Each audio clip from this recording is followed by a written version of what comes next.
Everyone faces questions and decisions that require insight and answers as we move forward personally, professionally, and corporately in all areas of this thing we call life in America today. Hello, this is Joe Schofield, and I invite you to tune in every Monday evening from 6 to 7 p.m. as we talk together and hear from key leaders of all ages and backgrounds about your questions. Interesting, informative, intuitive, but always encouraging. Tune us in on BBS Radio Network. Join Pastor Joe and co-hosts Ron Greer, Dr. Paul Hall, Stephanie Thayer, and Dr. Craig Thayer in Raising Expectations.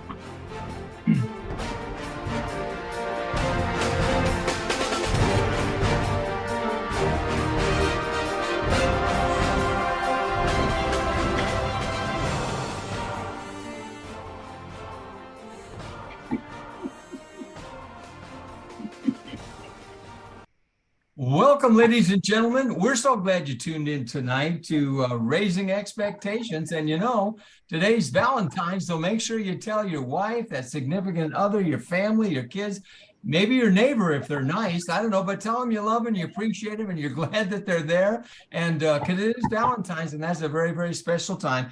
We are Raising Expectations, as you know, and we're here to tell you that all the love we just talked about, the greatest love the world's ever known, is God who loves you. And he sent his only son, Jesus Christ, to die on the cross to pay for your sins and errors. If you're perfect, you don't need him. But if you're like the rest of us, you'll be real glad he loves you every day of the year. He gave his life for you, and he's coming again to receive us. So we bring on to our show people of all walks of life, and we have one of our favorites coming up in just a few minutes. You're going to be excited once again. She's going to share things that she and her husband that are going to bless your life and cause you to actually, I think, be willing to help more people around you. Want to share what she says so you could be a light for people who may be holding it back because they're nervous about things. She always has a way to reach a person's heart. So our team is the greatest team you'll ever find in the world. I'm blessed. I'm Pastor Joe. Most of you know me. My life is blessed as retired pastor, entertainer, this, that, and the other. And my life has never been blessed more ever than the people I'm going to introduce to you right now. And I count on my family. First of all, on the West Coast, in the great thriving metropolis of Lompoc, which is Rocket Town, our Space Force place there. Paul monitors that for everybody. Don't worry. He's ready to shoot balloons down any minute. Just call Paul. He'll take care of this. Four today. Yeah. No. He's been greasing the slingshot. He's ready to go. Paul is in Lompoc, California, just north of San Francisco. And you know, when we started to tune in the program tonight, he still had his binoculars on. He took them down by now, but don't worry. Paul's here. Don't fear. So Dr. Paul Hall, he's a retired pastor. He's a theologian. He's one of the best men you'll ever meet. He's been my pal for 50 years. We went to school together, and this guy's been a blessing in my life. And he theologues. We're not sure what that means. We made it up, but you heard it first here at Raising Expectations. He theologues what he knows from Scripture and puts it into our lives. Hey, man, love you, Paul. Glad you're there. Talk to you real soon. Good to see you. All the way from there. Now we're going to go across the country, all the way to the south, which is the south and the east, but it's the south still. And I think I got that right, Ron? And two of our favorite people. In fact, we call this couple California's gift to Georgia. That's right. Gift to each state. That's what we call them. And you know them well. That's Steph Thayer, who is the founder and CEO of Quenching Wells.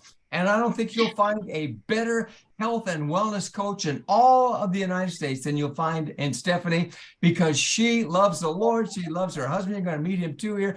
She loves her kids. She is an example of what she says. You know, I've come to find that when you live what you preach and you preach what you live, that's what she does. So look her up on our website and you'll find all the pertinent information there and get a hold of her. The year's just beginning. You'll be all set. You don't have to worry about fudge till a long time down the road. It's still next Christmas. You'll be set before then. This is Stephanie Thayer and her husband, Tank Thayer. Actually, it's Craig Thayer, but he call him Tank. And like we love to say, Tank is 6'5", and we call him anything he wants. So Tank takes care of it. He's a coach. He's a godly man. He's a great husband, and with his boys and his family. And we're just thankful he's mainly, too, the thing that's amazing is he is a trauma surgeon, and he takes care of people when other people don't even know where to begin. So Tank is a great man of God. We love and appreciate him.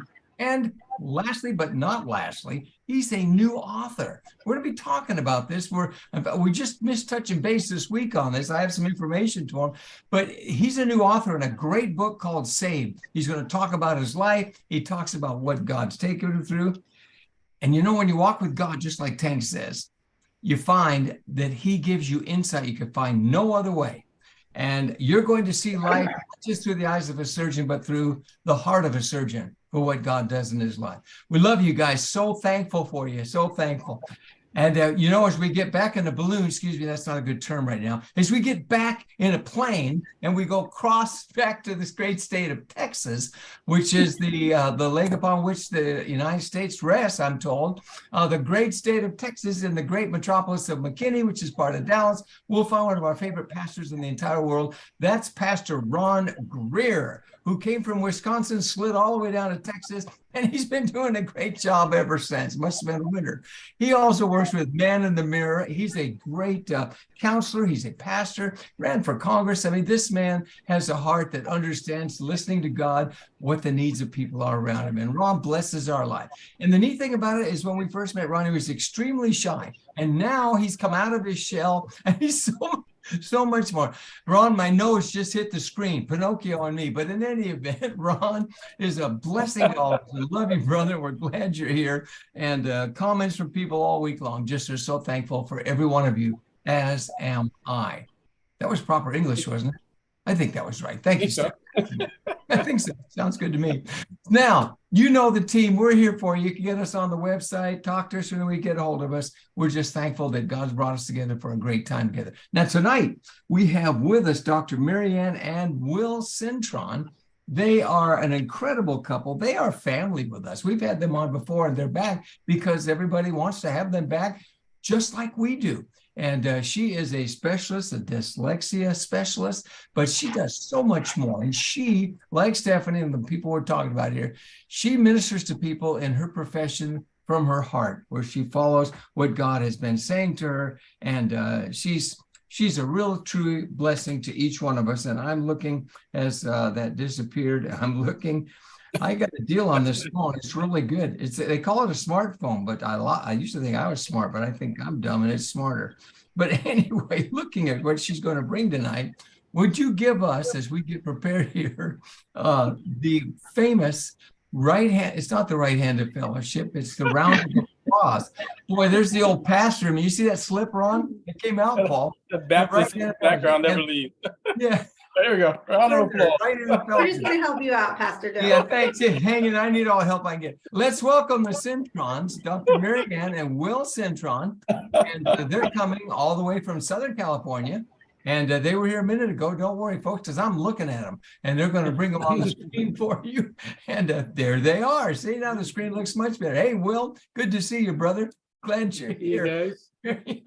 And I'm going to throw a thought out here, and then guys and our wonderful gal, I'm just going to throw them out there and let Marianne address some of these and talk from her heart about you.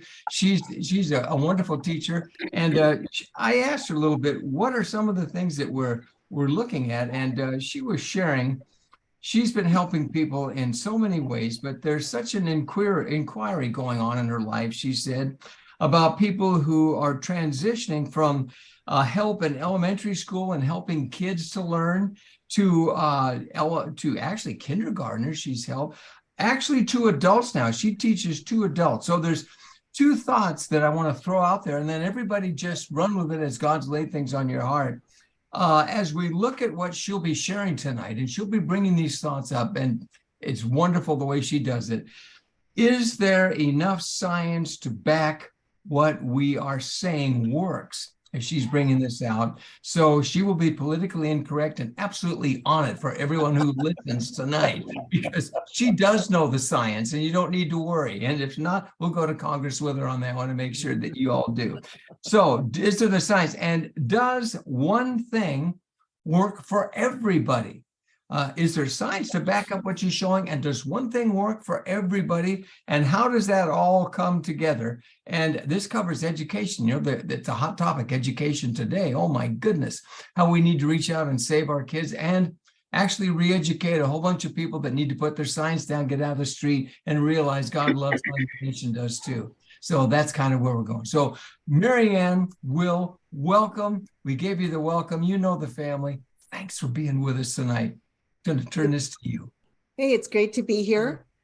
I just want to share that the thing that sets my reading program apart from others is that we use music when we're teaching adults to read and children to read. We don't use the music with the kindergartners, but when you send music in the left ear, it crosses over to the right angular gyrus and gives it a job it likes to do. And then we have spelling exercises that you play in an earbud in your right ear that are going to cross to the left side of your brain. And it's going to be like Pilates of the brain. And it strengthens the left hemisphere, specifically the left angular gyrus, to read. And the science is out there. I have 3 books on my website. This book was my dissertation, but I share 17 case studies of kids who we use music with, and what was the problem before I learned about music. I knew there was a missing link. You could teach so many different tricks to kids to read, but there's just a missing link. And when I learned about the music, it was my aha moment. And I used it in an after-school program with 5 different low-income school districts. I received money from the state of California. I was a supplemental education provider. So we worked after school, and I had about 15 tutors working for me. And we saw these kids making such fast gains.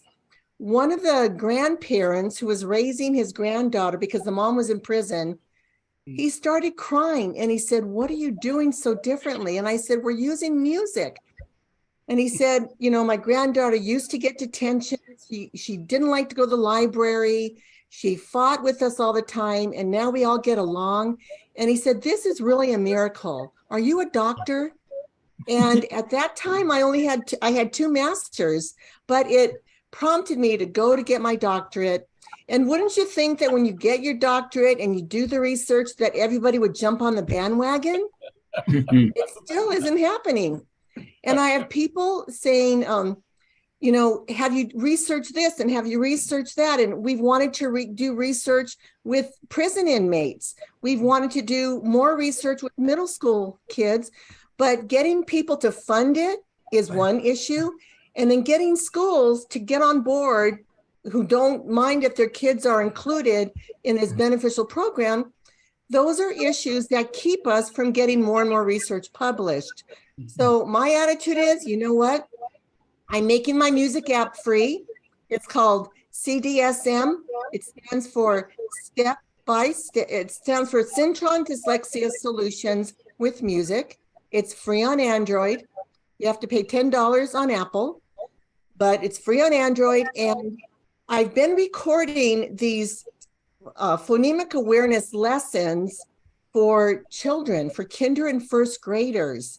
And I was reserving that for people who wanted to have a paid subscription for my my YouTubes, but I'm making those free now because I want to challenge the audience. If I could get 50 adults who want to get my free app and try it for 30 days, or let's take this to 6 months. Listen to the music in the left ear as you watch the videos, the phonemic awareness videos. I'm starting to upload them into YouTube. There's about 9 uploaded already. Because when you're getting the phonemic awareness input in through your eye gate and your ear gate in one ear, and the other ear is listening to music, it has a profound impact on the brain. And I'd love to hear from the audience. Yes, I tried it. I'm going to do this 4 days a week. I'm going to do this 3 days a week. And let's see after a month, 2 months, 3 months, even 6 months, how do you feel about learning to read? Because I had a neurologist tell me, man, even 18 years ago when I went to a conference with Patricia Cole, this neurologist said music has so much impact on the brain, we're not even tapping into it. So he told me back then, keep doing what you're doing.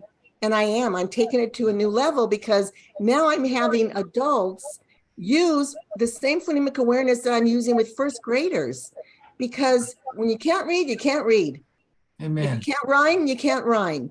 And if you don't know beginning and ending letter sounds, you just don't. They just don't come to you in osmosis. You need to be trained. And I think God has given me something to share with people that's really going to make a big difference. Amen. Stephanie? Yeah. Are you okay if I go, Ron? I knew you were going to say something. Well, I'm sorry. I was. Okay. Okay.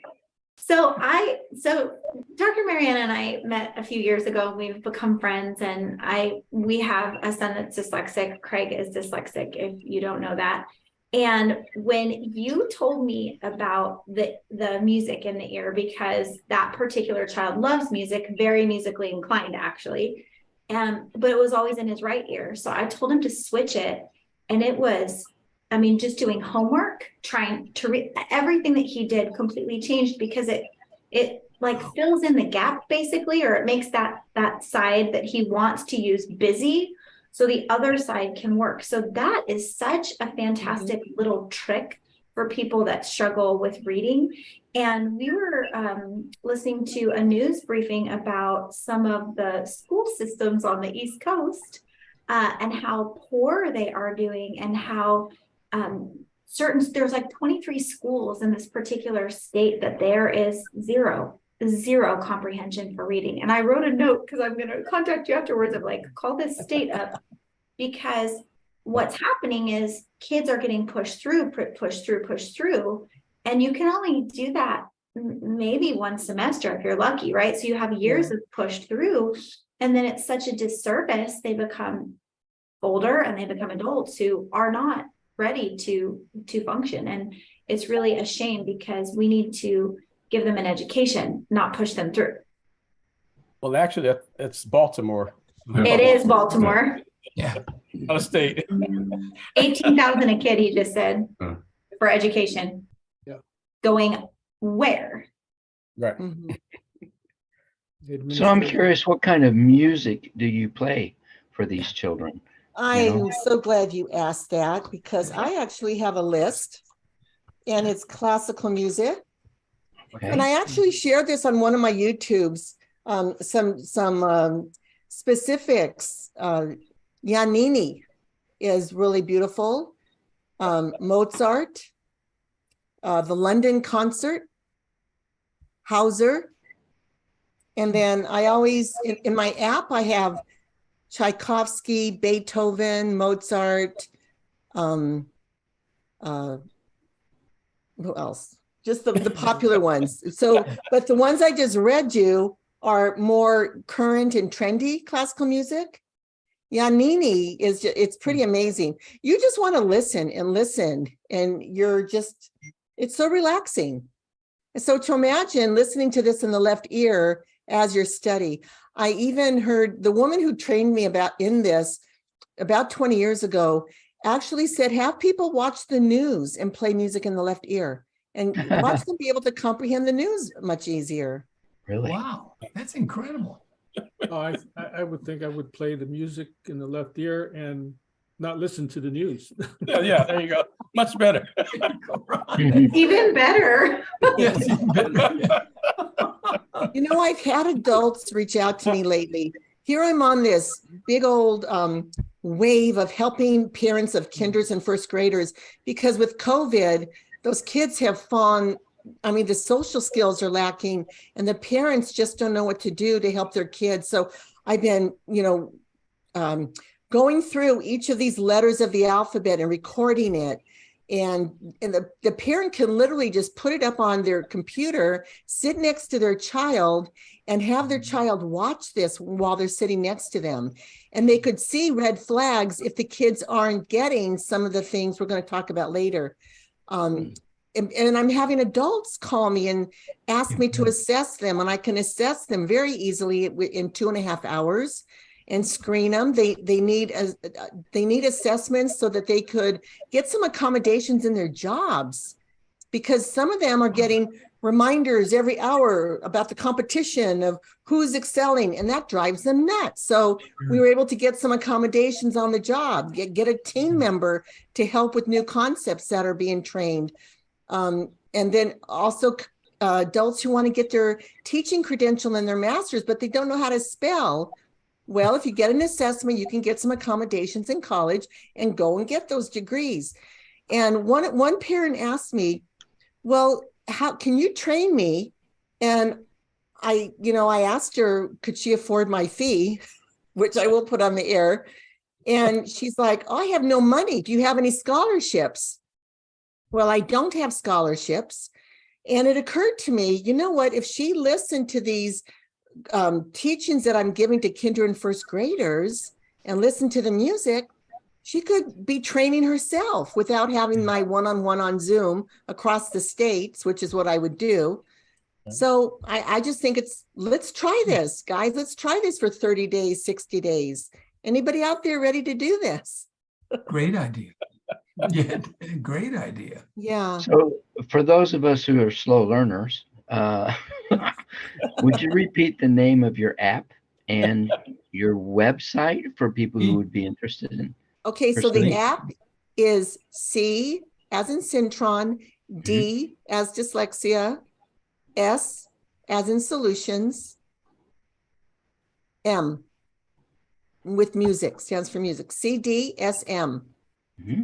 And my website, I made it real easy. It's dyslexia, which is DYSLEXIA -solutions.com.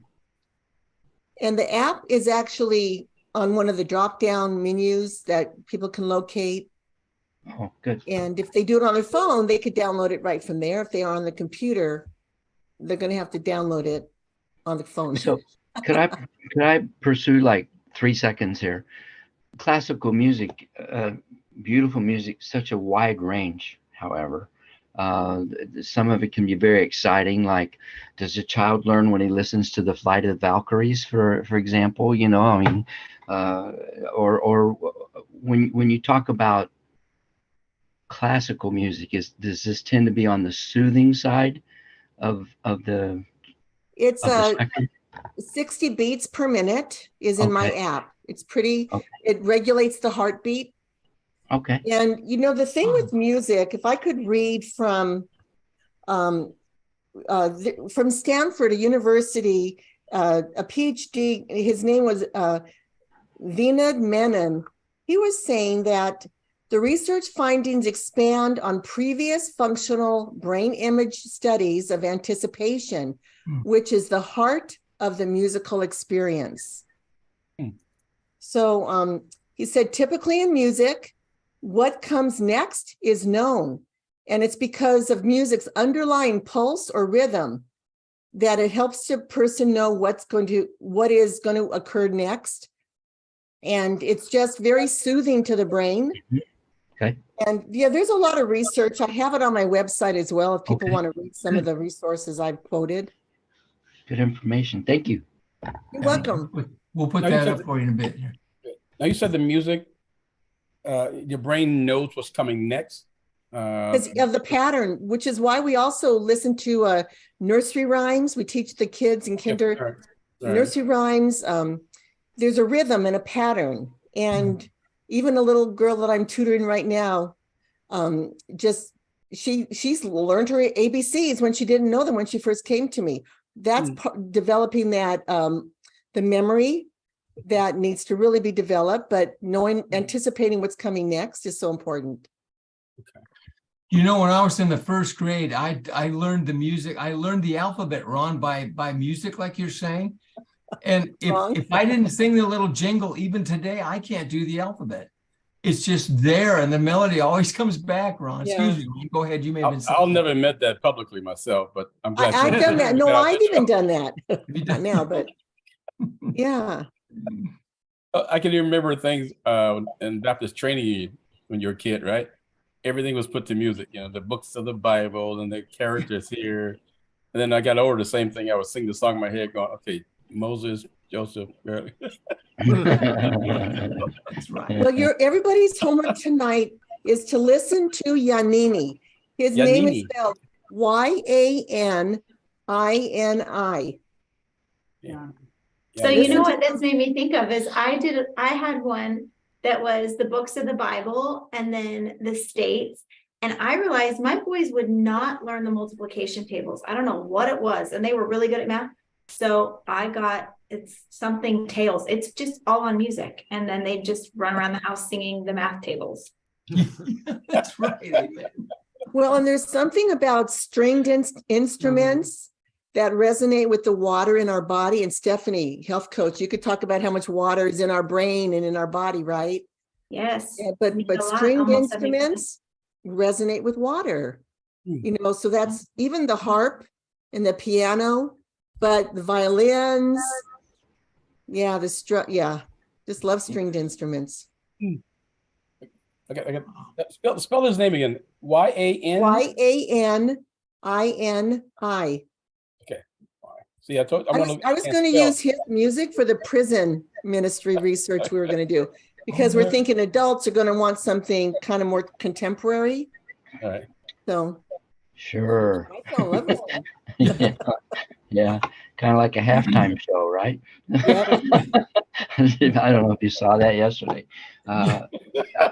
Kids have Let's not kids. talk about Do you find any resistance, Marianne, and just pursuing this music thing for just a second? Do you find any resistance if kids are inclined to listen to a different genre of music? Have you found them open to transitioning over to the classical end of things? When 5 years ago, I taught in middle school, Okay. and the kids really just want to listen to their own music. Right. So, you fight you pick your battles, and we would let them listen to what their music choice was, and they'd have to be sure the volume was down and played in their left ear.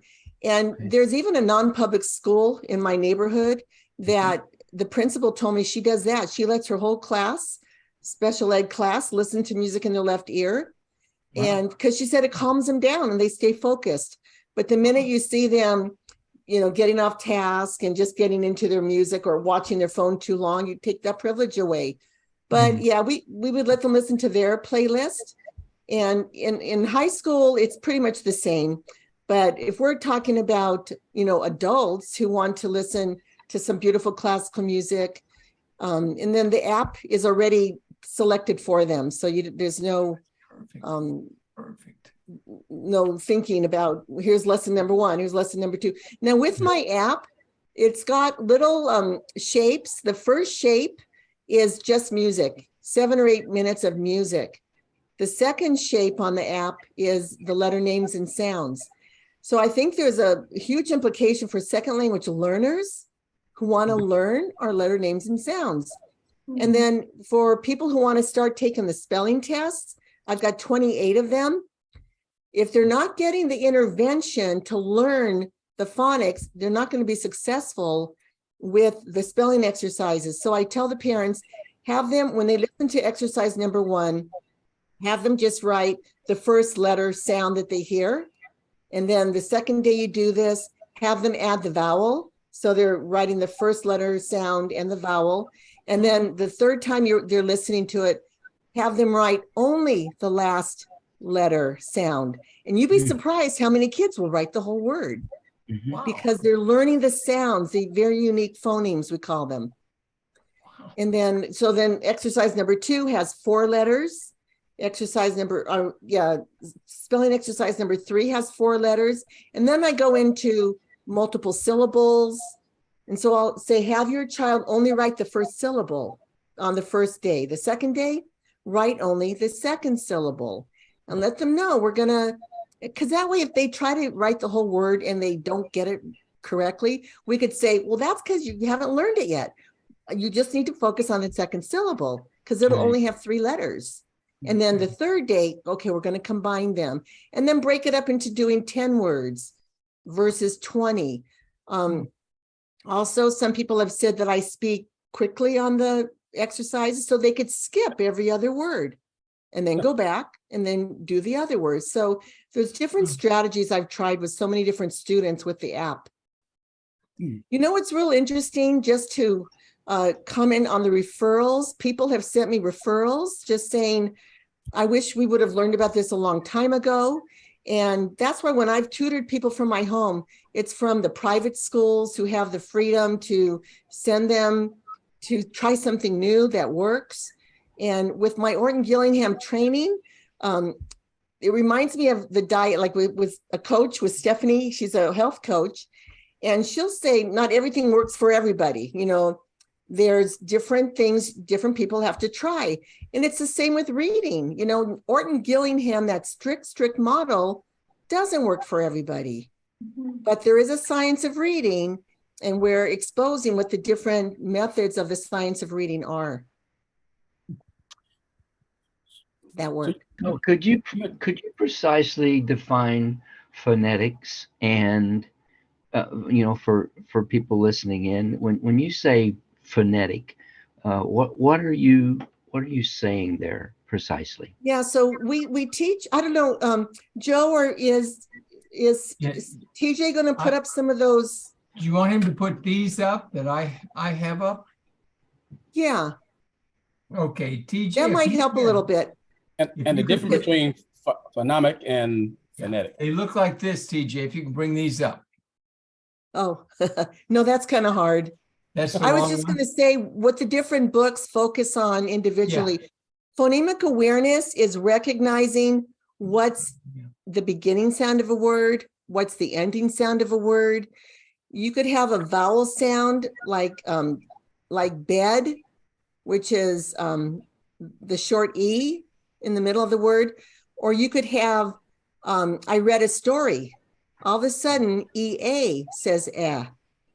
So if you get a bunch of, you know, easy, regular words and just change the first letter to make it a pretend word or nonsense word, can the child still recognize in a 2-syllable word, you know, why at the end of a word says E for baby or ready? Like Dr. Seuss type, those kind of Dr. Seuss repetitive things. Dr. Seuss does a lot of, well, you know, that's funny because he throws a lot of nonsense words in there because they're rhymes. And that's what they need to learn. You know, horse or force, one's a CE, one's a SE. Well, phonemic awareness will teach a bunch of SE words and then a bunch of CE words. And so there is that, it's not just memorizing the word as a picture, but it's learning that these words, you know, end with a CE or an SE. And then also, like we have blends of consonants like S, M, O, G. The S has its own sound. The M has its own sound. But if you have CH, we don't say SH, we say ch or k. So that's phonemic awareness. And the more kids read, the more they're going to see where those kind of words will appear. And it just becomes automatic. And when they're retraining, if they're listening with the music in the left ear, it's going to start training the language center of the brain to sort the different sounds. So this may sound like a weird question. You said phonetic, that's phonetic awareness, right? So what's the difference between that and phonemic? Not phonemic, phonological awareness. Is that the same thing, or is it something? You know what? I think it's very frustrating because people want to understand it easier, but phonics is just, you know, letters, alphabet letters have a sound, have a couple of sounds. And so that association to the written letter would be phonics. Phonemic awareness is, where do you hear the ah in the word hat? I hear it in the middle. Where do you hear the sound I in the word spice? I hear it in the middle. So awareness, are you aware of where the sounds are in the word? And are you aware of what the sound is in the word? All right, so it's a different awareness. All right, so it's being aware. Let's see, so you have kids not recognizing the sound itself, and then some not recognizing where in the word the sound is. That's Yeah. something like that. Yep. And then, but yeah, and then there's a whole lot that goes to teaching kids about writing. You know, we need a subject and a verb. Right. So Let me explain something in our whole. I fought hard against this thing way back when, but I didn't know exactly why. I knew something was wrong with it. But when they tried to institute what they call Ebonics, and the problem with the Ebonics is that it defied the normal traditional phonetic sounds. Yeah, it does. So it's like why would we try to teach something that's totally different than what the world? So is that somewhat right or? I think so, because what do they call English is the Queen's language. Right. Okay. And if you want to get a job, learn English. Okay, there you go. So I, as a layperson, but a mama that was all of a sudden, you know, I brought our boys home, and first grade is the big reading year. So, and that's my least favorite subject. Although I love to read, I don't want to explain it or teach it. I don't know if you guys remember doing spelling tests as a kid, but I would just memorize the 20 words. I'm sure there was a rule in it, but I didn't know. Like literally the only one I remember is what I before E except after C. That's the only rule I know. Okay. And it wasn't true. My son, there's a bunch of rules. There's a bunch. And I was like, oh my gosh, there's actually a reason we do what we do. But so what Dr. Marianne is saying is it's stuff that I think a lot of us just picked up because it was repeated, but nobody ever said like, this makes a sh sound. We just knew that the 20 words said shh, and they were all spelled different, and we figured it out, right? See, and that was one of my problems. That's the problem I had with learning to read, and to this day I can't spell. And I part of it was just that very thing. I didn't learn the rules, and the rules didn't make sense to me as a kid. I mean, no one explained it to me. They'll give you the rule, but no one they didn't explain what the rule meant. So I still attribute my lack of spelling to this day to the same sort of. I just never learned the basics very well. I every once in a while come across a word that I hadn't written down in a long time, and I'll write it down and I'll look at it and go, "That's not right." Yeah, something's wrong with that. I will write it too. That's why I give a lot of grace to Joe when he calls Lompoc Lompoc, because it's spelled Lompoc. And by the rules, it would be Lompoc. But for the sake of not being ignorant, it's Lompoc. You know, and so, Thanks, Paul. I am so glad that English is my first language. You know, it's my native tongue. I would hate to have to learn English. It is so confusing. Well, that's why I admire what you do, you know, Marianne and Will, because it's confusing. From the well, you know what I love? The curriculum that I'm using for kinders and first graders, it's by Pleasant Rowland, and she's retired from it. And I just happen to be a reseller for McGraw-Hill. But there's rules being taught at kinder and first grade that kids need to know in second and third grade. Like when you end a word with a double L or a double S or a double F, I'm teaching that to kindergartners. And so when they get to that in first grade or second grade, it's already going to be known to them that doll has a double L, that floss has a double S. It's called the floss rule. So there are grammar rules that we're teaching in kindergarten, which we need to get these kinders ready for first grade, because then those first grade teachers won't be pulling their hair out. I want to say something about what Paul said. I've been told that the English language is the hardest to learn. And I mean, you know, we're struggling with it and we grew up with it, right? Yeah. Where we moved, our particular county is at least 40% Hispanic. I use that loosely. It's really Latin America. There's a lot of different countries. And I went to see a gal last year and she was embarrassed. I didn't know at the beginning, but she was embarrassed to try to speak with me. So she had someone else sit with us that was a better English speaker. And we ended up having a great God conversation. I gave her my like 40 words of Spanish so she could giggle at me because it's atrocious. But I tried, right? And I was telling her, you're much better at English than I am at Spanish. And what I told her was, please don't ever apologize. You speak a second language better than I can speak a second language. And so I think when we interact with people, we really are a melting pot here.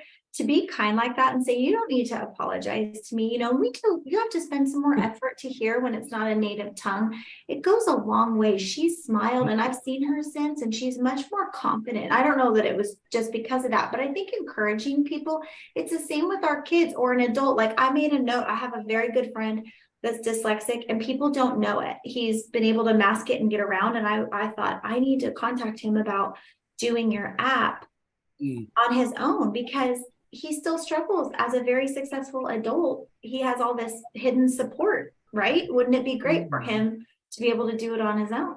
Yes.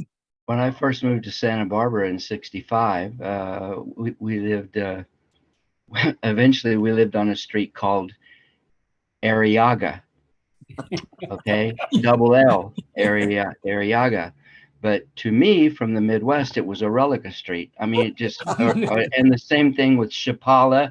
Chapala Street was Chapala Street. I mean, that made sense. That's how I learned it. So as our culture continues to make shifts, and even in foreign languages, how English words are drifting into the conversation, it becomes more of a challenge, I think, along the way. So helping kids learn early and learn the fundamentals and learn that there are exceptions to the rule, like I before E except after C doesn't always apply, you know. So it's crazy.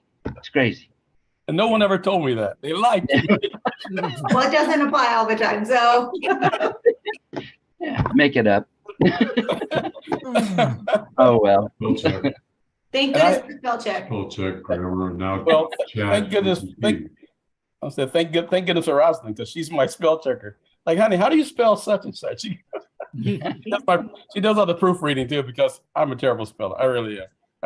But I sympathize with it, because again, coming from a low-income urban inner city area, it is one of the most neglected things. It's teaching kids those basics, and you don't. And what bothered me was somewhere around when my kids were born, they started to want to teach whole language. And now, on one hand, okay, that might be good for a small minority of kids, but all the kids I knew, they needed to learn phonics and some of the phonetic awareness sort of thing also, and they never did. No, and they resisted it like crazy. So we have sight words. Sight words would be like whole words. They just memorize them, right? Because they just don't match the phonemic rules. Right. So they recommend a blend of both, but when we got away from phonics, we really hurt our kids. Yes, and that is one of the fights we had for the first two kids until they were probably in middle school. I mean, almost middle school. They resisted the whole phonics thing, and they even chided us for. Because I mean, Dr. Seuss was my best friend. I love I love reading. And here's how crazy how far they went. Our middle son goes to kindergarten, and he was too advanced. First, his birthday fell in the wrong part of the year. So we had to take him in and have him tested, and he blew that out. So they wanted to come one day and go to an actual class at school, and they still said no, he wasn't ready because he looked out the window and daydreamed a lot. Well, I said, well, did he finish all the tests? Yes. He finished the work. Yes. Okay, he was bored. Well, yeah. So she pulls us later pulled us aside and said, well, the problem is he's too much. You taught him too much. He's more advanced than the kids. He'd be too much disruption. I'm going, why does that make sense to anybody? But that was one of the things, was trying to teach him those basics and protect him from the other stuff in the neighborhood before he started kindergarten. And I still think that's probably the best thing for parents to do, rather than waiting. I agree. And ignoring those things. Because what I see on videos and children's programs, sometimes just horrible. So it brings to a question. The question is, why do you think that people in education who are so committed to teaching kids are so opposed to doing something like this? Money. That's yeah. right. The money. I don't want to say it, but It's the politics, and I hate to see it. It's all about the money. You know, my friend created this, let's try this. And I don't know, people have some marketing dollars in their pocket that I don't have. I would love everybody to try this, but they want the data collected, which costs a lot of money for the huge companies, or the connections that, I don't know. It's a lot of money. we got to find a very, very wealthy dyslexic millionaire, billionaire. Yeah, sponsor. There's a lot of them. You're out there. Marianne, I'll give you a free one. I wasn't going to say this, but you know, I think Ron would give me the green light. But when I was a high school principal for international school with kids from all around the world, you kind of have to watch what you say. Of course, I never did. But in any event, yeah, that's right. The Lompoc, because I had fun with them. And I think you must reach their hearts too, because when they all came for the first big assembly, I would give them my name. Well, Joe's easy. I mean, I always wanted some fancy name like Schwischelbuckler or something, but it was Joe. That's about as plain as can be. But in any event, my last name Schofield, they couldn't spell it. So I would say it's very easy. Just remember, it's Schofield. The H is silent like the P in swimming. So remember that. You're there to, And thank that's you, Ron. why You know, they everyone goes never to got my Alpha name Tech. wrong the rest of the year, and the English teachers loved that's it. a And cracker. if you're censoring the program right now, I'm sorry, folks. I didn't mean to say that. Go ahead, Marianne. Joe, you're the that's kind of a guy funny I would story. put near in your swimsuit. Thanks. You would have liked it. Thank you. Oh my. We've got about let's go 4.5 more minutes here. Who's got a question? Well, Pastor Joe, I think we have the graphics. Do you want to run through them? Yes, would you? I sent them to him. Okay. Yeah, there Here we we go. Talk to us, Marianne. Talk to us. Okay, so the first graphic just shows I have 24 videos, but there's 26 letters in the alphabet, right? Well, you'll have to watch these to see which ones are combined. So there's some letters being combined in here. So that's just the first one to introduce. Look how pretty those books are. They're great. They used to have glitter on the letters, and now they don't. But these are books that are like 23 years old, but they're still available because they work. Go to the next slide. Next, yeah. That shows the app. It's DMB reversed, and the app is called CDSM. Wow. Go ahead to the next slide. So the first book is the letter C, and look at all the different things we talk about. The proper writing skills, the two sounds for the letter C, recognizing that there's a circle, C is in a circle. So we're talking about how to print, and then identifying words that begin with C. And there's a lot more because I could only put like 5 bullets on there. So that's just the first book. Go to the next slide. Now, book 11 talks about, again, proper writing skills, the one sound for the letter S, connecting words to pictures. Kids are writing 3- and 4-letter words, identifying words that begin with E. There's always a story in every book with comprehension questions and more. Go to the next slide. Oh, that's my QR code. If you take your phone out right now, you can take a picture of this, and that's where you can make a donation. That's right. We've been watching the movie The Chosen, and I love how people pay it forward. They are blessed by the movie, and so they want to make a donation and pay it forward. So I'm using that slogan with this. If what we're sharing blesses you and you want to pay it forward for someone else who's dyslexic, just make a donation on our website. PJ, can you put that back for just a minute, friend? That'd be great. Just put that back for just a second, if possible. There you go. Let's give them a second to get your phone out. That's great. I'm looking at it and I'm getting dizzy. Do you see the woman in there with the mirror? Somewhere. If you squint your eyes. It's a maze. It's a maze. There you go, Tank. That's right. Yeah, and it's also on my website, dyslexia-solutions.com. Great. It's on there too. Thank you, TJ. Yeah. Sure appreciate it. Thank you. Thanks. Marianne, that is so awesome. And the thing we all see. Ron, did you have a quick thought? Did I interrupt you? Go ahead. Okay, you're muted. He said no. He said, okay. I was thinking.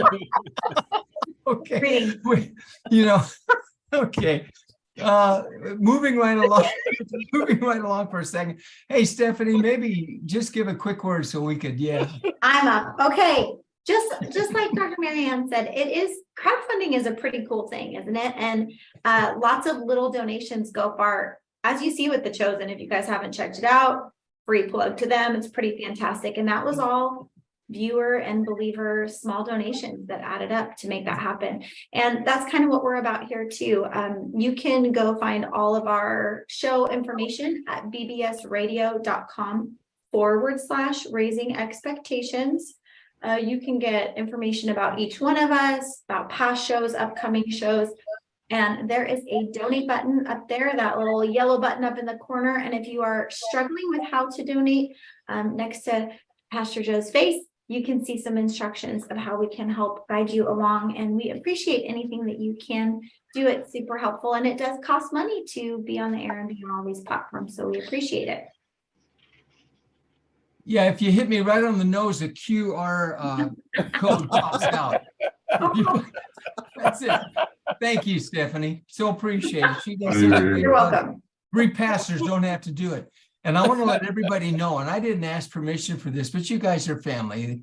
This wonderful couple right here helps our program also, and we thank God for them. They are a blessing, and they continually help us too, and they always bless us. They're part of this family. We're going to get them rescheduled again to follow out on this as we go. Anybody have a thought? Ron, anybody? We have like 2.5 minutes. Go. So, Marianne, how do you stay excited about your work? I know it's and that's kind of a leading question because the Lord has given you a wonderful talent and insight. But what keeps your fire burning about what you do?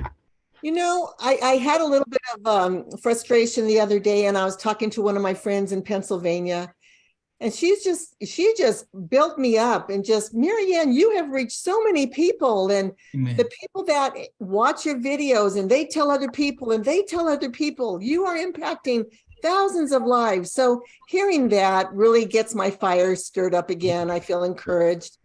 Of course, I'm always praying for God to just show me what to do with the reading programs and stuff, and reignite that in my heart. But seeing kids make progress, and one of the things I wanted to say, if a kid isn't learning, the teacher has to do something differently. So if the kids need more challenge, they need things slowed down.